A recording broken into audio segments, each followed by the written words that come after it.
And welcome back to Across the Board with E and the Colonel here on hawkradio.org and acrosstheboardradio.com. One of the newest, most innovative bands out there, I think. Unmistakable sound, catchy songs, can't get them out of your head in a good way. Yeah. Definitely my new favorite band right now. Awolnation has to be. And Colonel, I know you're a huge fan. Yes, I am. And the mastermind, the man behind the curtain of Awolnation is Bruno. Aaron, welcome to the show. Hey, thanks for having me, and thanks so much for the kind words. Oh, absolutely. We love the music, and, being here at a radio station, we get a lot of music for free. Labels send it to us and everything. Right. We actually both went out and personally purchased the new album from our own pockets, just to go ahead and get that and support you. Loving it, man. What makes everything that you do is different on this album. Where did that come from? Mm-hmm. You know what I mean? You're breaking out where everybody else is kind of putting out the same riffs, the same instruments, but everything you do is I don't know, the opposite, but it's often a tangent. Explain where that inspiration comes from. Again, man, I'm so flattered by your kind words. So thanks again for saying that stuff. For sure. I can't say necessarily where exactly it comes from, but I feel like any songwriter is pretty much a product of what their influences have been growing up and the different records that touched them. And in my case, there's a wide variety of different records and albums and songs, but, I've never been specifically loyal to one genre because I'm just a fan of all different kinds of songs and songwriting. I'm a fan of a good song, And it doesn't have to be a rock album or an alternative album or a hip-hop album. I like it all. So I think... I feel that. I guess, based on all the stuff I like, I've always enjoyed how heavy your music impacts, your gut and your heart and soul, and that could be hip-hop music or metal or sometimes, a great Michael Jackson track. So I just try to pick the stuff that is impactful to me and try to put that forward. But most of the time, these ideas just come to me, and I just do my best to... see that idea through and get it to a completed song. And, halfway through, I usually can tell if it's worth being an Awolnation song or if it should be some other idea that I just put, on the back burner and, in case someone wants a country song, because I, for some reason, wrote a country song out of nowhere, then, okay. I have that song for them. But it may not necessarily be an Awolnation song. Now, you've been in other projects over the years, under the influence of Giants, and I know I read somewhere that this Awolnation project gave you the ability to put out songs that you've been kind of wanting to do on your own. How long have you been sitting on some of these song ideas? Because I've listened to this album a couple hundred times by now, no lie. He really has. My girlfriend listens to it all the time. These are great songs. The whole album, love it from top to bottom. How long have you been sitting on these lyrics and this music? A couple of the song ideas, one in particular, was an idea that I had while I was in my last band, the Giants. But pretty much everything else, it wasn't necessarily that there were song ideas I had. There were more directions that I had always wanted to go, to try to infuse, like, the energy of punk rock music and hardcore music that affected me as a kid, going to really exciting underground style shows and sweating it out with the band. I wanted to somehow infuse that energy and spirit and sort of being the underdog into, what I inherently enjoy, which is pop music also. So I think I always feel very lucky that these ideas came to me and not someone else. Yeah, I can see the comparisons that people make, but I don't think I don't want to say they're not fair, but I don't think they're necessarily accurate because I think you have created a new sort of genre for yourself of your own. I heard the other day somebody said that Mastodon, the metal band, is actually sludge metal. I'm like, what the hell is sludge metal? I think they made that up just for that. And I don't think it's a legitimate genre, but I think Awolnation is its own genre. I mean, I hear influences of maybe Depeche Mode, Information Society, Nine Inch Nails, that kind of thing coming through in your music. But, it's definitely its own sound, and I'm loving it. It's so refreshing. It's great. Yeah. Thank you so much. Yeah, and I see, I've read in one article that you said people come up to you and say, their buddy introduced them to the album. They had never heard of you before. and that now it's their favorite album of the last decade or so. I have to agree with that, man. It's sick music, and it's catchy. The first time, I have to admit, the first time I heard Sail, I was like, what is this? It didn't really click with me, and then the second time I was like, ooh, wait, I get it now. I get it. And it's been an infection ever since. In a good way. Yeah, I need to get some ointment for that probably, but in any case, and you've been on, that song itself has, you were just on, late night talk shows about it. You just got presented with a gold record, so congratulations, with that. And thank you. Yeah, and you've been on a lot of TV shows as well. It was in House? They used it for Fox. Used it for a lot of promos, and especially for House. Yeah, yeah. Do you have any say in what it's used in? Is it a show that you? Yeah, I do actually. Cool. Thank God. It's been asked for a couple of things, or other songs have been asked for a couple of things that just seem like, man, I can't. There's a fine line between what certain things you have to do in order to get the music to a broader audience, right. Expand the message and the music. I'm always into that, but if it comes with the price of something that makes you feel like you're selling your soul in some sort of way, then right. It's not worth it. So maybe if they asked you to have it so on, I do have a say. With the Fox thing, people seem to really enjoy House. I've seen it a few times and thought it was definitely one of the better shows on TV, to say the least. So, I figured it'd be a cool thing to do. I didn't really know they were going to change the lyric or whatever. Mm-hmm. So when I heard that, it was definitely kind of a funny feeling, but it was still cool.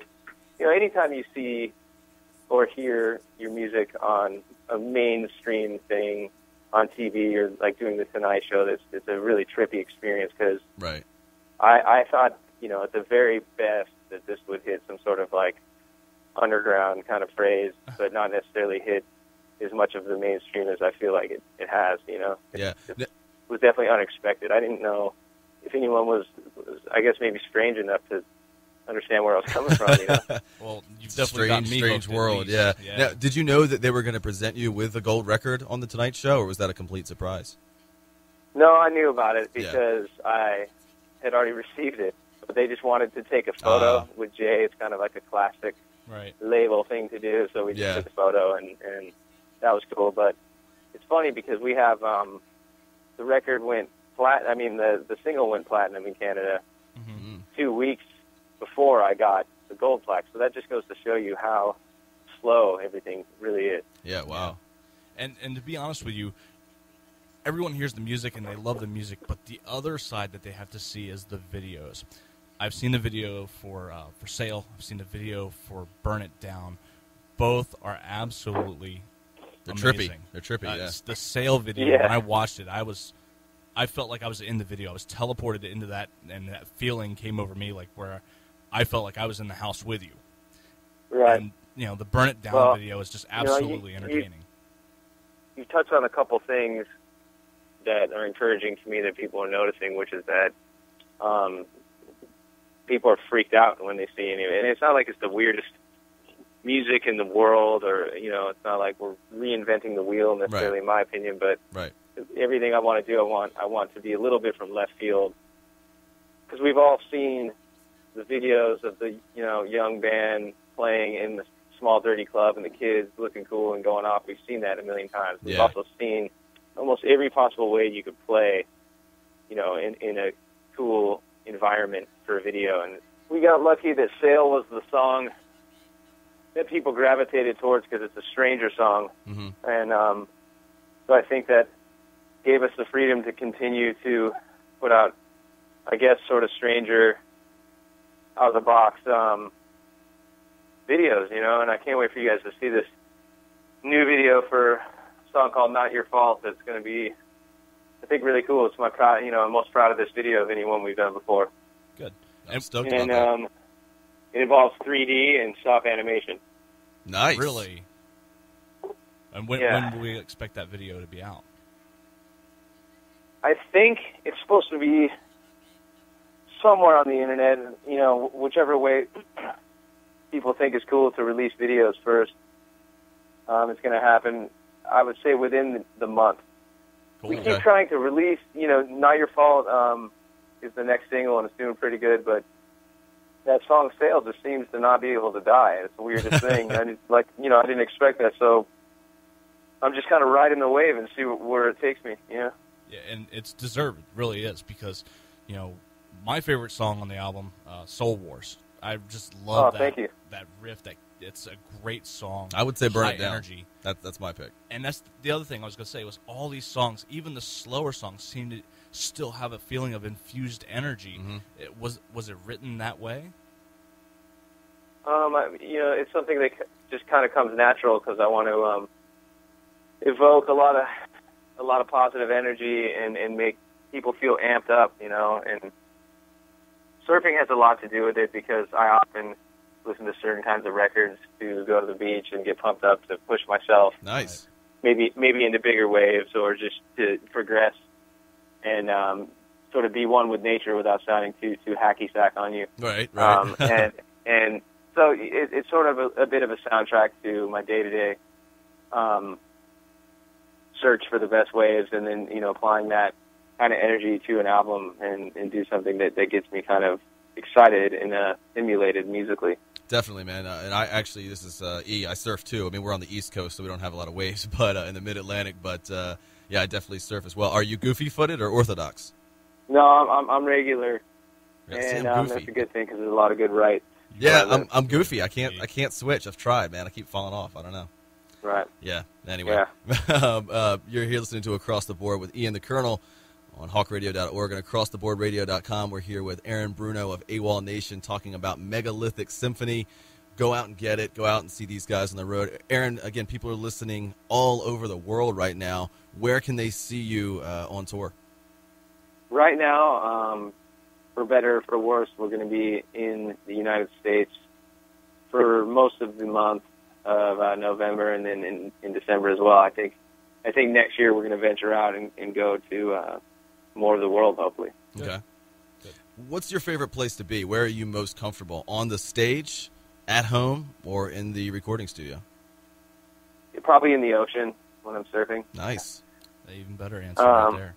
And then everything else is really comfortable because I only write songs when I have what I believe to be good ideas. I don't put any pressure on myself to go in some sort of dark room and whip out 50 songs in a night. That's why you put out good songs, man. Too many people do that. There are a lot of. We were just talking about a band earlier. We won't name, but that just has an album dropping, I think, next week, and they're working on their next album already. And everything they've put out in the last 10 years is crap. So, right. Just they're forcing themselves to write. Yeah, I don't believe in B-sides for myself. Well so said.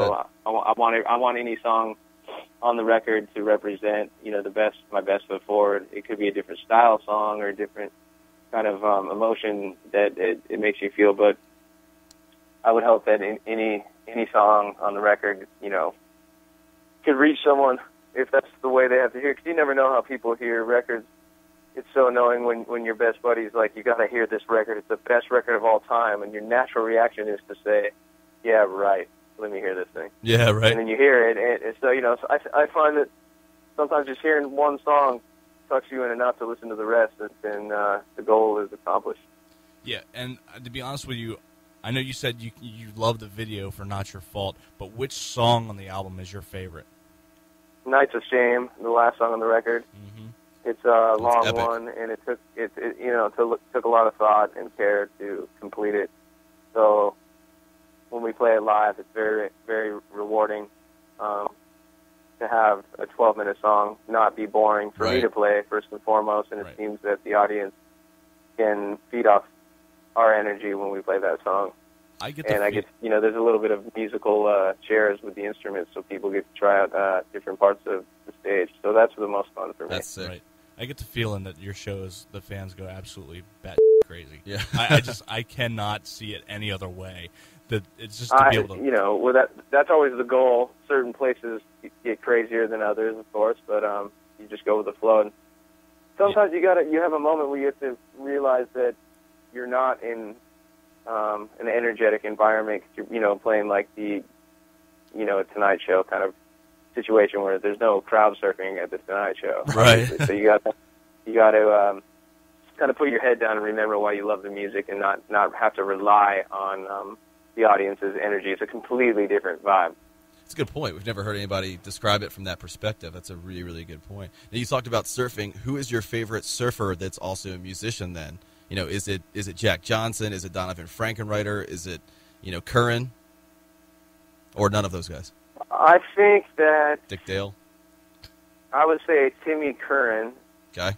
would Great be my guy. favorite surfer / songwriter because he surfs where I like to surf a lot. The Currans grew up in Ventura, so I would run into them sometimes. Yeah, Tom's a great guy. They're great to see. Nice. All right. If you knew the world was going to end, it's going to wrap up in 10 to 15 minutes, maybe 20 minutes, depending on how long this song's going to be, what is the last song that you would want to hear or perform? Yours or anybody else's? Well, I wouldn't want to waste time performing a song. Okay. I want to get to the ocean as quick as possible. Nice. And I bet you it would have to be pretty much any song off Neil Young, Harvest. Okay. Nice. Fall harvest, I get it, yeah. I'm with you. Yeah. Yeah, right, nice. That's good. Yeah, I can see that, man. Just, out in the water, that blasting over loudspeakers as the world's coming to a wrap. That's epic. That should be in a video. Use that. Go ahead. That's in the next video right there. Now, I also got to ask you real quick about the lyrics to Jump on My Shoulders. I absolutely love at the end when you say, seriously, it's not supposed to be easy. That's why it feels so effing good. Absolutely couldn't have said it any better. It's a great mantra. It is. Thanks. It is. What inspired you to put that at the end? Just the lyrics of the song itself? I think just the truth of life and having struggled a lot to get to this point and just being so grateful that I was given the chance to release a record with backing for a third time and feeling like pretty confident that I did it the way that I really wanted to do it, whether or not people would agree or not, that was up to them. But for me, I just felt very, very proud. It was one of the last songs that I completed, and just felt like the right thing to say. It just came out of my mouth, and we kept it. Yeah, and I get the feeling you're going to have a few more studio albums at least that are going to be backed and get you some more future releases as well, because this album was Yeah, just I hope phenomenal. so. I mean, I'm already working on the next album because I want it to be as good, if not better, than this one. So I got my head down, and we're on the road, and everybody's pretty talented with studio engineering in the band, so there's no shortage of help for me, being a very average Pro Tools operator. I can get my songs done, but there's a lot of problems with some of the recording techniques. I always make everything super lo-fi and strange sounding, and then I need to, at a certain point, make it more professional sounding. Right. And you produced the album yourself too, which is a rarity these days. The musicians themselves having that, and that's really. I mean, I did have the help of a couple people. There were a couple different producers on 3 of the songs, but I overlooked the whole thing and all the rest of the songs as well. It turned out really well, to be honest with you. Yeah. Really well. Thank you. Great piece Thank of you art, very man. much. Yeah, we appreciate it. Again, Aaron Bruno with Awolnation and Megalithic Symphony is out right now. See him on the road. Follow him everywhere online. Facebook, Twitter. Everywhere. Yeah, all over the place. And go out and get the album. You will not regret it. Again, you can put it on a drive, on your iPod when you're going for a run. It's good for anything. It's amazing music. And don't forget the website, awolnationmusic.com. awolnationmusic.com, exactly. And actually, I haven't tried it in the bedroom yet. I don't know. Is it good for that, Aaron? I don't know. Oh, I'm great, man. Yeah. Anyway, all right, so we'll be back here in a few minutes on Across the Board with Ian the Colonel on hawkradio.org. And acrosstheboardradio.com.